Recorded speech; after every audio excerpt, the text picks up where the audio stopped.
নমস্কার, আমি শ্রী মোহনানন্দজি। আমি আজকের ভিডিওটিতে তন্ত্রশাস্ত্র বা জ্যোতিষশাস্ত্র নিয়ে কোনো কথা বলছি না।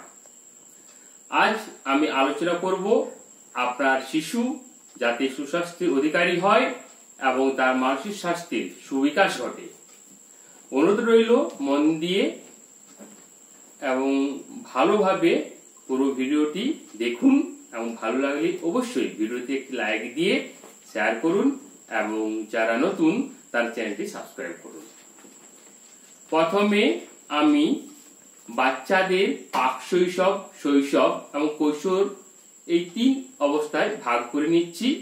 শৈশব অর্থাৎ প্রাক প্রাথমিক থেকে ষষ্ঠ শ্রেণী পর্যন্ত সাধারণত 5 থেকে 12 বছর অবধি শিশুদের নিয়ে আজ আমি আলোচনা করব। পরের ভিডিওতে আমি প্রাক শৈশব এবং টিনেজ বাচ্চাদের নিয়ে বা কৈশোর যে বাচ্চা তাদের নিয়ে আলোচনা করব। প্রথমেই যখন আপনার শিশু ঘুম থেকে উঠবে তার প্রথম কাজটি হবে টয়লেট যাওয়া। আর নিশ্চয়ই সবাই জানেন বাচ্চা খাওয়ার আগে এবং টয়লেট যাওয়ার পর সাবান দিয়ে ভালোভাবে তার হাত পরিষ্কার করবে এবং অবশ্যই টয়লেট যেতে হলে পায়ে চটি বা জুতো এই জাতীয় পরে যেতে হবে, খালি পায়ে কিন্তু টয়লেট যাওয়া যাবে না। এরপর সে ব্রাশ করতে পারে, হ্যাঁ পারে বলছি কারণ আপনার বাচ্চাটিকে অবশ্যই রাত্রে খাওয়ার পর ব্রাশ করার অভ্যাস করুন এবং কোনো বাচ্চা যদি সম্ভব হয় যে সকালেও টয়লেট থেকে ফিরে আসার পর সে ব্রাশ করতে পারে, কিন্তু রাত্রে খাওয়ার পর ব্রাশ করা বাধ্যতামূলক। এটা তাকে প্রথম থেকে শিখিয়ে নিশ্চিত করুন ব্যাপারটা। এরপর সে কিছু পরিমাণ জল পান করবে এবং হালকা খাবার খাবে এবং কম পরিশ্রম যুক্ত হাঁটাহাঁটি, যোগ ব্যায়াম সে করতে পারে এবং পড়াশোনা করবে। বাচ্চাকে অবশ্যই সকাল 10টা থেকে 10:30টার মধ্যে স্নান করান।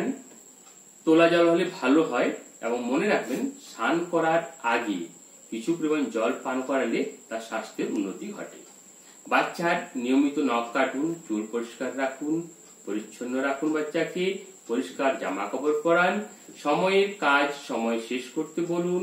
যতটা সম্ভব কাজের মধ্যে থাকেন, যত সম্ভব বাচ্চার মা বা বাবা বাচ্চার সাথে থাকুন, বাচ্চাকে সময় দিন। এমন ভাবে চলবেন না যে বাচ্চা আপনাকে ভয় করে। এটা আপনার ব্যাপার। আপনার বাচ্চাকে এমন ভাবে গড়ে তুলুন যে সব কিছু শেয়ার করতে পারে, কোন অবস্থায় যাই ঘটুক না কেন। হ্যাঁ, বাচ্চার কাছে আপনার যেন কোনো ভয়ের ব্যাপারটা না থাকে বা বাচ্চার ভয়ের কারণ যেন আপনি না হন। যাই হোক, বাচ্চার সাথে আপনি বন্ধুত্বের সম্পর্ক গড়ে তুলুন। তাদের সাথে কম গুরুত্বপূর্ণ ঘটনাগুলি যেগুলি সম্ভব শেয়ার করতেই পারেন এবং তাদের মতামত নিতে দ্বিধাবোধ করবেন না।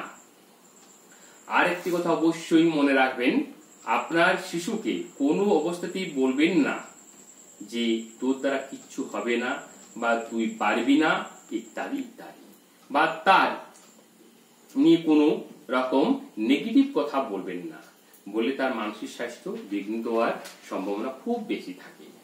ধরুন আপনার বাচ্চা ইংরেজি পড়ছে, তাকে সঠিক উচ্চারণ করতে শেখান, শব্দের অর্থ বোঝানোর চেষ্টা করুন। আর নতুন যে শব্দ পাবে তার সিনোনিমস, অ্যান্টোনিমস সম্বন্ধে ধারণা দিন। প্রথমে হয়তো দুবার পুরোপুরি সে সঠিকভাবে নাও করতে পারে, না করতেও পারতে পারে, কিন্তু তাকে কোন রকম নেগেটিভ কথাবার্তা বলবেন না বা তাকে কোন শারীরিক আঘাত করা একদম যাবে না। যদি করেন তাহলে আপনার বাচ্চার মানসিক স্বাস্থ্য ও শারীরিক স্বাস্থ্য দুটি বিঘ্নিত হবে। আর একটি কথা মনে রাখবেন যে অনেক বাবা মাই করেন ব্যাপারটা, হ্যাঁ, যে ধরুন কারো দুটো বাচ্চা, যে বাচ্চা দুটোর মধ্যে তুলনা, এটা একদম চলবে না। যেমন তোর ভাই বা বোন তোর থেকে অনেক ভালো বা তুই ভাই বা বোনের কাছে কিছুই না, এই যে কথা একদম বলবেন না। এটা যদি বলেন বাচ্চা কিন্তু আপনার কাছ থেকে ধীরে ধীরে দূরে সরে যাবে। আগামী দিনে ওই বাচ্চাই কিন্তু আপনার নাগালের বাইরে চলে যাবে। যাই হোক, বাচ্চাকে প্রথম দিন থেকে শিক্ষা দিন, মানবতার শিক্ষা, যে জাতি শেষ কথা নয়, মানুষই শেষ কথা বলে, এটা যেন সে প্রথম দিন থেকে তার জ্ঞান হওয়ার পর থেকে যেন বুঝতে পারে। আর শিশুরা যেন প্রত্যেকের নামে চেনে, তার পদবী বা ধর্মে নয়।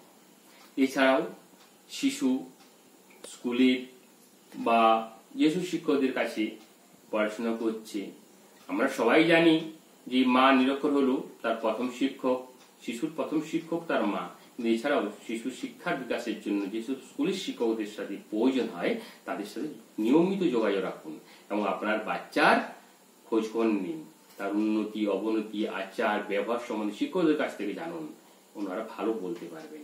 এছাড়া একটি গুরুত্বপূর্ণ বিষয় হলো আপনার শিশুর 7-8 বছর বয়স হলে তার জন্য আলাদা বিছানার ব্যবস্থা করুন।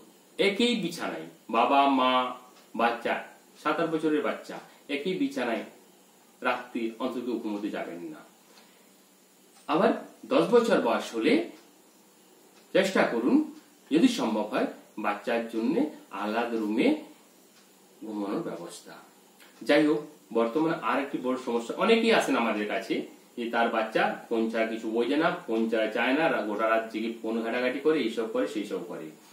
আপনার যে শিশুটি 5 বছরের, তাকে আপনি ফোন হ্যাঁ অবশ্যই দিবেন, কেন দেবেন না, কিন্তু তার নির্দিষ্ট লিমিট আছে। ধরুন 5 থেকে 6 বছর বাচ্চা, খুব বেশি 1 ঘন্টা 1.5 ঘন্টা, তার বেশি তার ফোনটা দেবেন না। যদি না দেন তারও একটা নেগেটিভ ব্যাপার আছে। আপনার বাচ্চা কিন্তু এই ফোনের মাধ্যমে অনেক কিছু শিখতে পারে, অনেক এগিয়ে যেতে পারে। আবার এমনটা করবেন না যে ফোনটা সে নিয়ে আছে, এটা করবেন না। কারণ বলুন তো, তাতে তার ফোনের উপর পুরোপুরি টেন্ডেন্সি চলে যাবে, সে আদার পড়াশোনা এইসব ব্যাপারগুলো সে করতে পারবে না। যাই হোক, অনেকে আবার খাওয়ার সময় বাচ্চার ফোনটা ধরিয়ে দেন।